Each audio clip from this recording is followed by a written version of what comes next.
Et salut tout le monde. Aujourd'hui on se retrouve pour une nouvelle chronique de Games Ten Talk. Vous avez été nombreux sur les réseaux sociaux à nous demander ce qu'était la Laver Cup, comment allait se dérouler ce tournoi. Le plus simple qu'on puisse faire pour vous, c'est vous faire une petite vidéo pour revenir sur tout ça.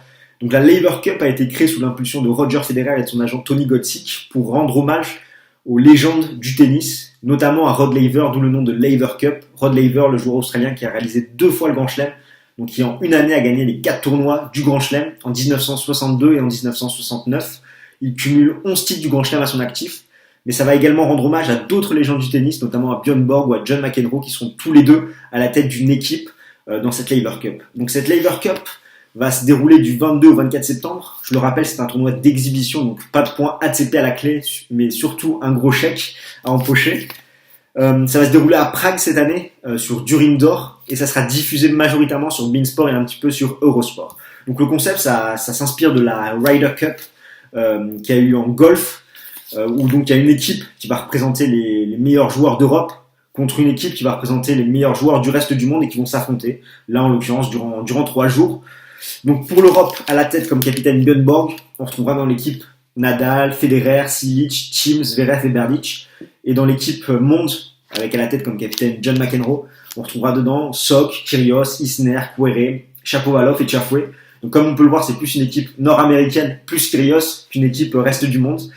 Donc à la base, comment ça s'est passé pour la sélection? Donc à la suite de Wimbledon, on a pris les 4 meilleurs au classement ATP de chaque catégorie, donc les 4 meilleurs européens et les 4 meilleurs restes du monde. Bien sûr, il y a eu pas mal de forfaits. On pense notamment à toutes ces blessures, voilà, Novak Djokovic, Andy Murray, Stan Wawrinka, tout ça. Donc ça a un peu remanié les cartes. Et il y a 2 wildcards où les capitaines peuvent s'offrir le droit de choisir 2 joueurs au choix dans leur équipe.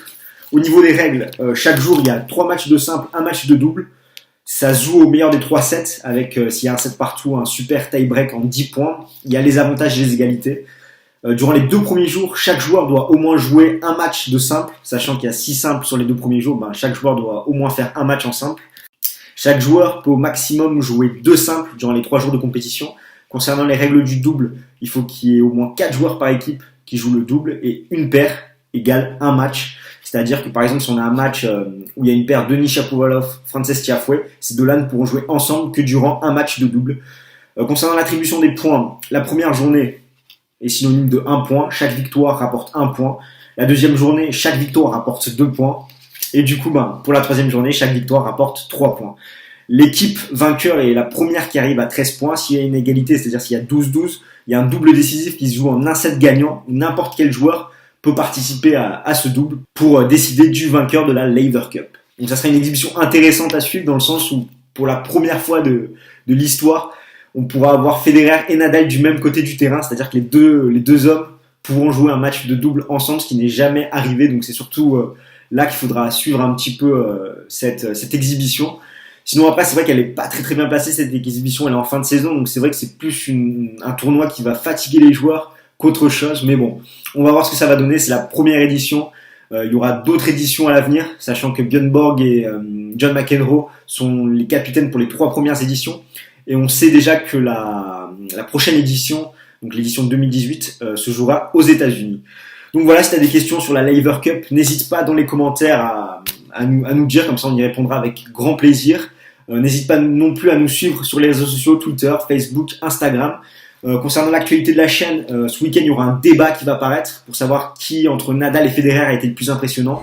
Également pas mal de portraits de la Next Generation qui vont arriver sur la chaîne, donc reste connecté, abonne-toi à la chaîne pour ne rien manquer. Si t'as aimé la vidéo, n'hésite pas à mettre un pouce bleu, ça fait toujours plaisir. Nous on se retrouve très très vite pour de nouvelles aventures tennis. Allez, ciao ciao tout le monde.